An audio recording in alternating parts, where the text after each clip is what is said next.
See that, guys?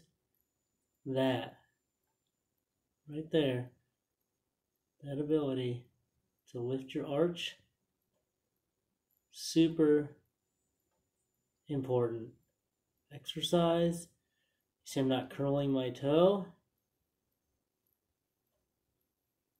I'm utilizing the muscles that sit right here in my foot to draw my arch up. That right there is one of the most important exercises you can do for your feet. Other than having proper joint mobility, the ability to contract that muscle right there, that is what's going to make things better for you. The reason being is because, well, the reason that that exercise is so important is the fact that it allows the foot to be strong and to work on building an arch up and working on the intrinsic muscles of your foot. This is important for many different reasons, mostly to decrease stress on the joints of the foot, as well as show you that there is an ability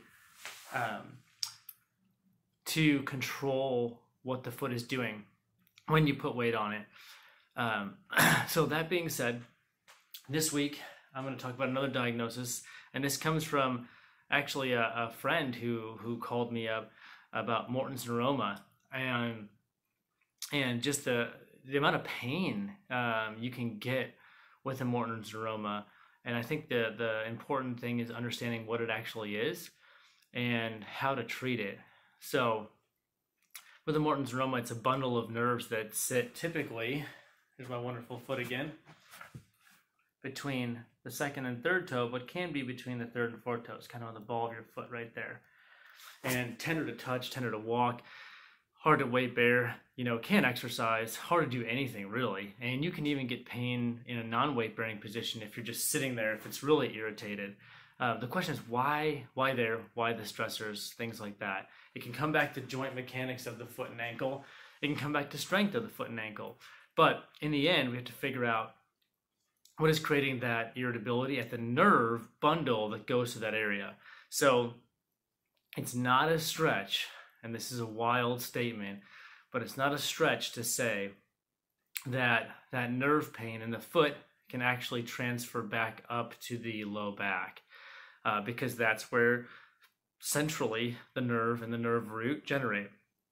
So if you have multiple sites of injury, let's say it's on your right side, and you have hip pain or knee pain, you've had an ACL surgery, a turned ankle, even chronic low back pain, or trauma, to any of those areas, it just keeps building and building until finally it hits a structure where it becomes, so painful that you have to do something about it.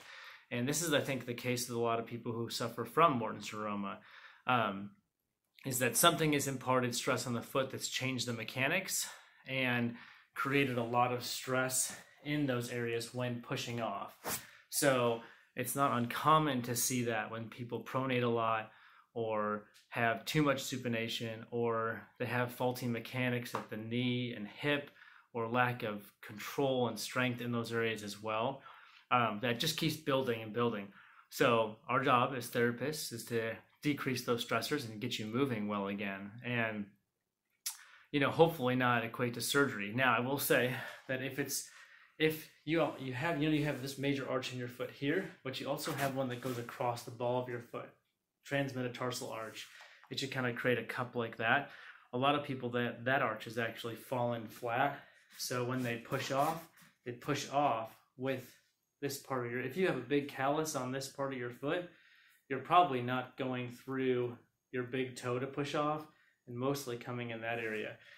And that amount of stress just on that nerve bundle can cause so much inflammation and irritation. So I do sell like these round or triangular shaped metatarsal pads.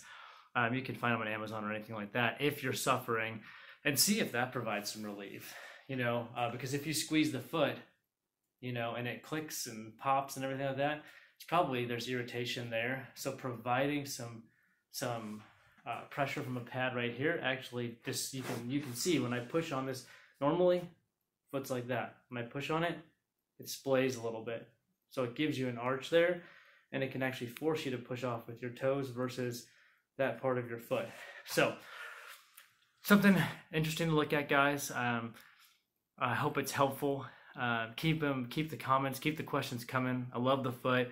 We're going to get into running and how your foot goes from this soft shock absorbing structure to a hard, firm lever to push off. And we'll talk about, and I'll post videos on running and running form and my 3 keys to running. So stay tuned for that, guys. Take care. Bye.